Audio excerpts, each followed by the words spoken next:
Y'all, so Aubrey O'Day from Danity Kane just pulled up with some more receipts on Diddy, and it's not looking good for him at all, because Aubrey did not come to play either. Aubrey's Danity Kane co-member Don Richard filed a messy and explosive lawsuit against Diddy last week, where she accused him of allegedly mistreating the Danity Kane girls and subjecting them to torture-like conditions. She also claimed to have witnessed him put hands on Cassie in public and other women. Well, Aubrey is now claiming to allegedly be one of those women who were hurt and mistreated by Diddy. And y'all, she came with some long receipts that just might put Diddy in jail for a long time, because the tea she's about to spill is crazy spicy. Don Richard's lawsuit came out of the nowhere because everybody thought that she was still cool with Diddy. I mean, sure, we all started to give Diddy the side eye when it came to his relationships with women, all thanks to Cassie after her explosive lawsuit, where Cassie's lawsuit also gave more women the courage to come forward. And so far, there have been 6 or 7 women who have filed lawsuits against Diddy, accusing him of inappropriate behavior and misconduct going back about 30 years to the early 90s. So yeah, we definitely knew that Diddy allegedly had a lot of but what we didn't expect was that Don Richard was going to be one of them. For one, she chose to stay with Diddy's label after Danity Kane broke up, and that had people believing that she was something of a teacher's pet. She was a part of Dirty Money, and she also appeared on Diddy's last album, Love, which he dropped in September 2023, only a few weeks before Cassie's lawsuit dropped. And let's not even get into the fact that she had always talked about how fiercely loyal she was to Diddy, and how he was always going to have her loyalty no matter what, because he bought her out of a bad contract, and she said he will always be her forever homie. Ever since you went independent, do you talk to Diddy? Not as often as I'd like, but that's the homie forever. Yeah. People will never understand that relationship, like people didn't know that Puff had bought me out of a contract prior to even getting on the show. Really? So I had loyalty to that, and that's a respect that I understand that I loved my group, and I know that it wasn't I chose Puff over my group at the time. It was more of when someone does that, where I come from, you got to respect that on a large level. So I gave loyalty to him, and I think I'll never forget that. And my father and my mother, for what we gone through, we'll never forget that. And I think with all his crazy, I look at things like that as loyalty. So I was loyal to him, and I paid my dues back like a businesswoman should. Right. Until he said, okay, your dues are paid, and then I left. Not, I'm gonna leave you after you did me something. And then just... And a solid, and then say, oh, by the way, thank you for buying out my contract, but now I'm gonna go over here.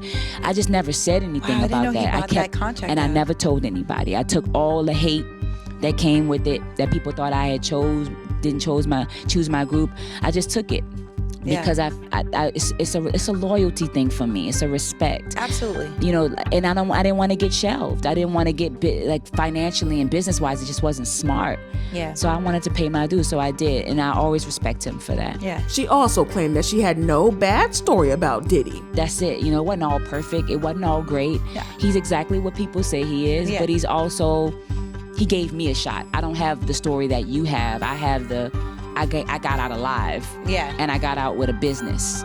And I don't have no bad stories. That was only support. So if you do good by other people, they'll do good by you. So because of this, a lot of people felt a type of way about her lawsuit, and she has also been accused of making things up for a quick payday. However, if you read between the lines, you'll probably realize that she actually dropped some hints that things weren't what they seemed. For example, in the interview, she talked about how much things weren't perfect and how she was lucky to get out alive. It seems like she was scared to tell the truth and was just going along with whatever version of the story Diddy wanted her to tell. And honestly, can you blame her? Diddy allegedly blew up Kid Cudi's car and allegedly bragged to multiple people about how he could make people disappear. So yeah, it looks like Don was thinking that she needed to stroke his ego and keep her mouth shut until a time when he was vulnerable enough for her to come forward and tell her truth. And y'all, did she ever spill her truth? In her lawsuit, she backed Cassie up, claiming that she witnessed Diddy put hands on Cassie multiple times, and that when she tried to help Cassie, Diddy allegedly tried to unalive her. The court document said, on numerous occasions, Miss Richard witnessed Mr. Combs brutally beat his girlfriend, Miss Cassandra Cassie Ventura, Miss Ventura. His persistent abuse included choking and strangling Miss Ventura, striking her with his hands and with objects, slapping her, punching her, and throwing items at her, including a scalding hot pan. On many occasions, Miss Richard tried to intervene, offering Miss Ventura support and encouragement to leave Mr. Combs. Each time, Mr. Combs learned of her efforts to help Miss Ventura and became enraged, threatening Miss Richard's life with statements such as, "You want to die today? I make ninjas go missing, and I end people." And y'all remember how Cassie said that Diddy often put hands on her in public and people never tried to help her? Dawn also revealed that Diddy once punched Cassie in front of Neo and Usher, but they didn't even flinch and continued eating. The lawsuit says Combs hosted a dinner at a West Hollywood, California restaurant, which Miss Richard and Miss Harper were required to attend.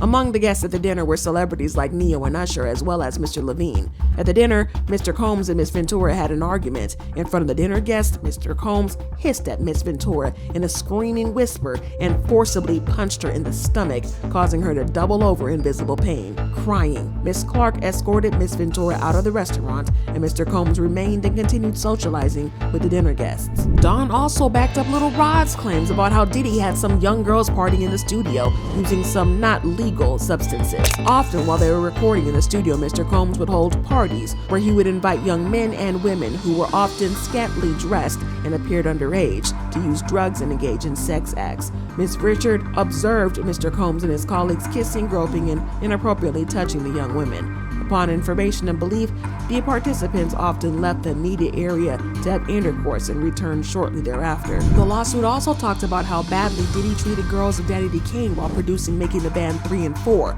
She said, throughout the productions of Making the Band 3 and 4, Mr. Combs deprived Miss Richard and her Danity Kane bandmates of basic needs such as adequate food and sleep. When Miss Richard or her Danity Kane bandmates requested meals or rest, Mr. Combs refused and chastised them with derogatory comments like, "You bees don't want this," or "Y'all are not hungry enough," and "I'm paying you bees to work." It continued, upon information and belief, Mr. Combs would regularly be awake for prolonged periods of time because he was high on drugs. During these periods, Mr. Combs demanded continuous access to Miss Richard and her Danity Kane bandmates, often forcing them to record and rehearse for stretches of 36 to 48 hours without breaks. And the one time she tried to stand up for herself, well, allegedly, Diddy had one of his goons lock her in an unheated car in the middle of winter. The lawsuit says, Miss Richard screamed as loudly as she could, but no one responded. It was late evening in the wintertime. The windows were heavily tinted, and the interior of the car was dark except for faint interior lights. Miss Richard's belongings and winter coat were in the studio, while the ignition was off and there was no heat.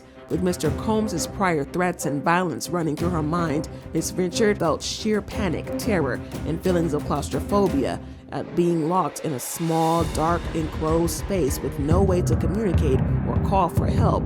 She began to feel cold and feared for her life, not knowing when or if she would be released. Y'all, this situation is crazy, but according to Aubrey O'Day, Dawn was not the only member of Danity Kane to have gotten this treatment from Diddy, because she also got treated like that. Looking back, we should have seen the red flags waving in the air because Making the Band was a crazy hot mess. But at the time, reality TV was messy and very toxic, so everybody took it as normal back then. I mean, y'all remember how toxic some other similar shows like America's Next Top Model were? So at the time, nobody really thought that what Diddy did to Danity Kane on the show was that bad. However, Aubrey was one of those people who tried hard to fight back against Diddy and didn't take any BS from him. She was very stubborn, and this caused her to clash with Diddy many times. Question, what do you want to look like though? Do you want to look like a playboy, playmate? Do you want to look like you? I'm done with all of that. No. Like, what do you want to look like though? I'll tell you. What do you want to look like though? I'll tell you. I'm not focused on me. I'm focused on what this group should look like and how I should fit in this situation. You like big hair though. I don't like big hair. You like big hair. You like a lot of makeup and all that. Actually, I don't. I don't like big hair. I don't like certain makeup. I'm very flexible with what you want to do, and I've worked with everything that you've thrown I'm not at seeing the flexibility. You gaming me. Your hair people came in today and they said this is how it needs to be. You know what I'm talking about. You're pushing your own image though. I'm not worried about whether my hair is straight, curly, whatever. I'm not here in a group to have curly, straight, big, makeup, whatever. I'm here in a group to sing with my group, and that is all I care about. She was not about to let Diddy pressure her into being something she wasn't, and she made that very clear to him. It turns out that the real reason Aubrey and Diddy kept butting heads was that allegedly Diddy was trying to get her to be one of his girls on the low, if you know what I mean. Yeah, he supposedly tried to hook up with them, and when they said no, he started acting out and treating them poorly. And to make matters worse, they couldn't really speak up because he had them locked down with an ironclad NDA, so they were basically stuck. Now, after the band broke up, Diddy still tried to control the girls, but Aubrey was not about to hand him the controls. For example, a few weeks after Cassie filed her lawsuit, Diddy made a big show of giving his former artists their masters back, claiming that he was just being a good person. However, it turns out that he knew that Cassie's lawsuit was coming, and he was trying to get some good publicity before the storm of the lawsuit blew up. While he gave the masters back, he said, "It's just doing the right thing. I think that we as an industry and as a people have to look in the mirror and make a shift forward. It's about evolving, leading by example, and reforming an industry that needs it in a world that needs reform. I'll tell you one thing that I do want people to know. It's not a publicity stunt or anything like that." What he didn't mention was that before he handed over the masters, he made them sign an NDA, basically promising to never spill any information about what really went down at Bad Boy Records. At the time, it came off like a nice gesture, but now, with everything we know, there was definitely more to it. Turns out he already knew Cassie's lawsuit was on the horizon and was clearly trying to rack up some good PR before things hit the fan. But not everybody was fooled. Some of his former artists saw right through it and refused to sign. And one of those artists were Aubrey O'Day. It's about $800, $900, some in the hundreds, okay?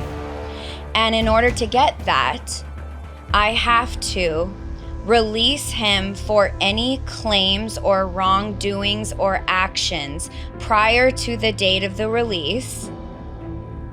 I have to sign an NDA that I will never disparage Puff, Bad Boy, Janice Combs, or Justin Combs' music, or EMI, or Sony ever in public. So what's happening is artists, some of them, not all of them, are being given streaming royalties and ownership back over our publishing on songs that we wrote at a time when you know that you have to stream a song 1,000,000 times to make a cent. Yeah. Okay?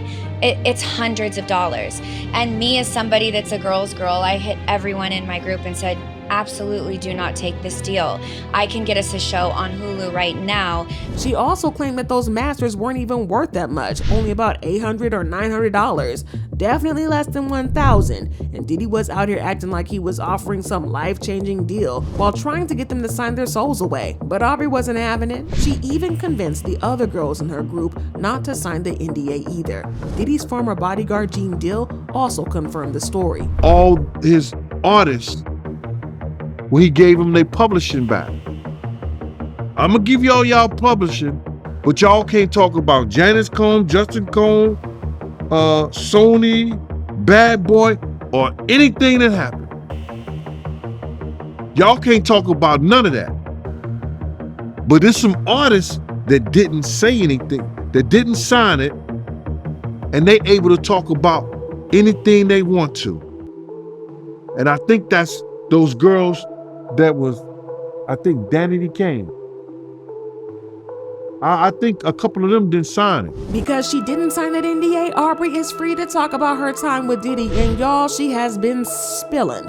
She exposed how Diddy would purposefully pit the girls against each other, causing drama and division, so he could keep control over them. The stories that we have to tell during a time in music where there were gatekeepers, there were people that owned labels like Puff running things, and the way that the divisions and the divisiveness occurred, and the things that we experienced between each other and us against the system are fucking insane.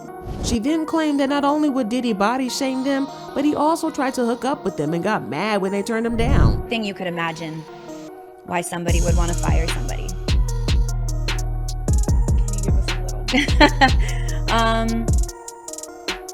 I wasn't willing to do what was expected of me. Not talent-wise, but in other areas. And were other girls doing? I was the only one that was in those types of positions. He was the hardest person that you can work for, and it was torture. And not the work part of it, but the other stuff. Mind games, like just all the girls were so divided, and the men and the people running it had their hands in it, moving everything. It's difficult when you're that young to understand your worth as a woman through the men that I was around, and that was very traumatic. I don't think any of us have healed from that. Diddy would be like, you're not hot anymore, like what happened? You don't have anything, like you don't have any curves. You're looking like you're not looking like, I can't get people to think that you're my good looking person. Looking back now, even just watching the show, it's very clear that Diddy was bullying them right in front of everyone. But like I said, reality TV was so wild back then that most people either didn't think much of it or didn't realize how wrong it was. But fast forward to Cassie's lawsuit and all the other lawsuits piling up against him, and folks are finally connecting the dots, realizing just how messed up he really was. For example, remember how Diddy was always telling them how to dress and act? Well, turns out it wasn't just about their public image. Allegedly, he was pimping them out to other men, and he wanted them to look a certain way to the men he was supposedly hooking them up with. Because I heard him, and I'm giving you this, Aubrey. He stood up there and he said, in front of a lot of people, we were in the studio, and I said something to him and walked out the studio. He said, yo, I'ma drug their ass off and pick them up and pimp them out to my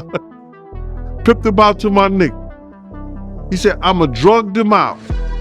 I'ma get them all on drugs, and I'ma pimp their ass out to my nigga. I was like, them somebody kids, and walked out.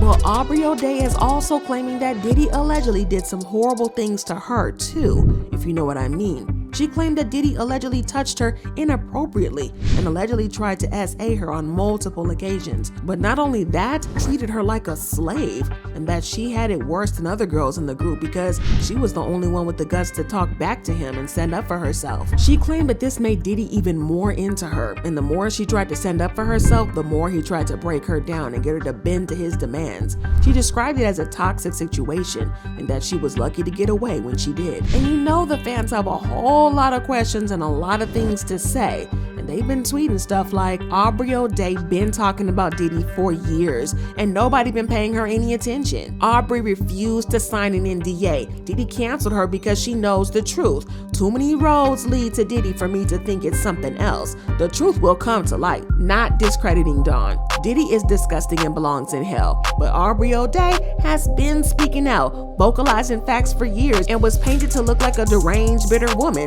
who was fired from Danity Kane. She never backed down from his dirty, demonic behind, even under contract. And Aubrey O'Day will be filing her lawsuit against Diddy next. She's been ready to go to court in her peep-toe wedges. Y'all, this situation is absolutely wild and crazy. What a time we're living in. But I gotta know what y'all think about this. Drop your thoughts and comments below, and then check out this next video.